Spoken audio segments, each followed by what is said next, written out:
دروس رمضان باب 6 رمضان اور سرکش شیاطین۔ شیطان انسان کا کھلا دشمن ہے۔ انسان سے اس کا حسد اور اس کی دشمنی ابدی ہے۔ اپنی انا کے سبب اس نے اللہ کا حکم ماننے سے انکار کر دیا، جس کی وجہ سے ہمیشہ کے لیے اللہ کی رحمت سے دور کر دیا گیا۔ شیطان ہمیشہ کے لیے اللہ کی لعنت کا مستحق بن چکا ہے۔ اب وہ چاہتا ہے کہ اپنے ساتھ انسان کو بھی اللہ کا نافرمان بنا دے اور اسے بھی اللہ کی لعنت کا مستحق بنا دے۔ اس کے کفر و عناد کے نتیجے میں اللہ تعالیٰ نے اس کے لیے ابدی جہنم کا فیصلہ کر دیا ہے۔ وہ چاہتا ہے کہ انسان کو بھی اپنے ساتھ جہنم کی کھائی میں لے جائے۔ شیطان نے اللہ تعالیٰ سے اس بات کا وعدہ کیا ہے کہ وہ اولاد آدم کو گمراہ کرنے میں کوئی کسر نہ چھوڑے گا۔ اللہ تعالیٰ نے قرآن کریم میں اس بات کو ذکر کرتے ہوئے فرمایا، وَإِذْ قَالَ رَبُّكَ لِلْمَلَائِكَةِ إِنِّي خَالِقٌ بَشَرًا مِّن طِينٍ فَإِذَا سَوَّيْتُهُ وَنَفَخْتُ فِيهِ مِن رُّوحِي فَقَعُوا لَهُ سَاجِدِينَ۔ جب آپ کے رب نے فرشتوں سے کہا، میں مٹی سے ایک بشر پیدا کرنے والا ہوں، سو جب میں اسے ٹھیک ٹھاک کر لوں اور اس میں اپنی روح پھونک دوں تو تم سب اس کے سامنے سجدے میں گر پڑنا۔ فسجد الملائکۃ کلہم اجمعون الا ابلیس استکبر وکان من الکافرین۔ قال یا ابلیس ما منعک ان تسجد لما خلقت بیدی استکبرت ام کنت من العالین؟ قال انا خیر منہ خلقتنی من نار وخلقتہ من طین۔ لہٰذا اللہ کا حکم ملتے ہی تمام فرشتے آدم کے آگے سجدے میں گر گئے، لیکن ابلیس نے سجدہ نہ کیا۔ اس نے تکبر کیا اور وہ کافروں ہی میں سے تھا۔ اللہ تعالیٰ نے فرمایا، اے ابلیس، اس کو یعنی آدم کو سجدہ کرنے میں تجھے کیا چیز رکاوٹ بن گئی جسے خود میں نے اپنے دونوں ہاتھوں سے بنایا؟ تو گھمنڈ میں آ گیا یا پھر تو بڑے درجے والوں میں سے ہے؟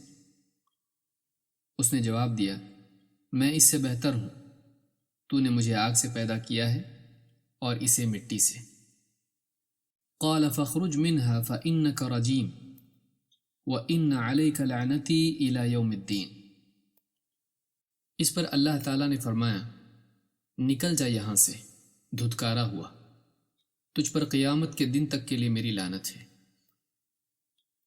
قال رب فأنظرنی إلى يوم يبعثون قال فإنك من المنظرین إلى يوم الوقت المعلوم۔ کہنے لگا، اے میرے رب، مجھے اس دن تک کے لیے مہلت دے دے جس دن لوگوں کو دوبارہ زندہ کر کے اٹھایا جائے گا۔ اللہ تعالیٰ نے فرمایا، تجھے مہلت دی گئی اس دن تک کے لیے جو اللہ کے ہاں معلوم و متعین ہے۔ قال فبعزتك لأغوینہم اجمعین الا عبادک منہم المخلصین۔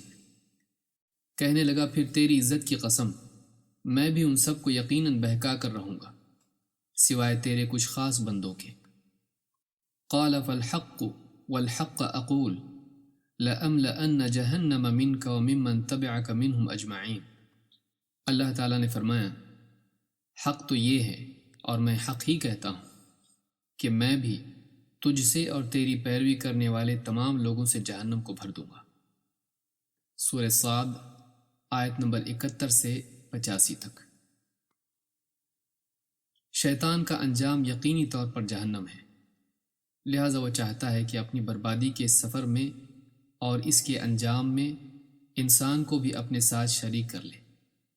یہ اللہ تعالیٰ کی رحمت اور اس کا فضل و کرم ہے کہ اس نے جب ماہ رمضان کو اہل ایمان کے لیے تقوی اور پرہیزگاری کی تربیت کا مہینہ بنایا تو اس مہینے کو شیاطین کے قید کیے جانے کا بھی مہینہ بنا دیا تاکہ وہ اللہ کے بندوں کو پریشان نہ کر سکیں۔ اللہ کے رسول صلی اللہ علیہ وسلم نے فرمایا، جب رمضان کی پہلی رات ہوتی ہے تو جنوں میں سے سرکش شیاطین کو زنجیروں میں جکڑ دیا جاتا ہے، جہنم کے دروازے بند کر دیے جاتے ہیں، پھر مہینہ بھر اس کا کوئی دروازہ نہیں کھلتا، اور جنت کے دروازے کھول دیے جاتے ہیں، پھر مہینہ بھر اس کا کوئی دروازہ بند نہیں کیا جاتا، اور ایک ندا لگانے والا ندا لگاتا ہے، اے خیر کے طالب آگے بڑھ، اور اے شر کا ارادہ رکھنے والے رک جا۔ اور اللہ اپنی طرف سے بعض بندوں کو جہنم سے آزاد کر دیتا ہے۔ یہ حدیث سنن الترمذی، ابن ماجہ، ابن حبان، حاکم اور بہقی میں موجود ہے۔ رمضان کا مہینہ اسی لیے آتا ہے کہ نیکی کرنے والا شخص عام دنوں سے زیادہ نیکیاں کرے اور اس مہینے کو اپنی دینداری میں اضافے کا ذریعہ بنا لے، اور گناہوں کا عادی شخص اس مہینے کا احترام کرتے ہوئے گناہوں کی گندگی سے نکل کر طہارت اور پاکیزگی کی طرف آئے۔ یہی وجہ ہے کہ اس مہینے کے آتے ہی صالحین اور فاسقین دونوں کو مخاطب کر کے انہیں نیکیوں کی طرف رغبت دلائی جاتی ہے اور گناہوں سے روکا جاتا ہے۔ یہ مہینہ اللہ تعالیٰ کی رحمتوں اور برکتوں کے نزول کا خاص مہینہ ہے، لہٰذا اس مہینے میں اللہ تعالیٰ اپنی طرف سے بعض ایسے بندوں کو جو اپنے گناہوں کے سبب جہنم کے حقدار ہو چکے تھے معاف کر دیتا ہے اور انہیں جہنمی فہرست سے آزاد کر دیتا ہے۔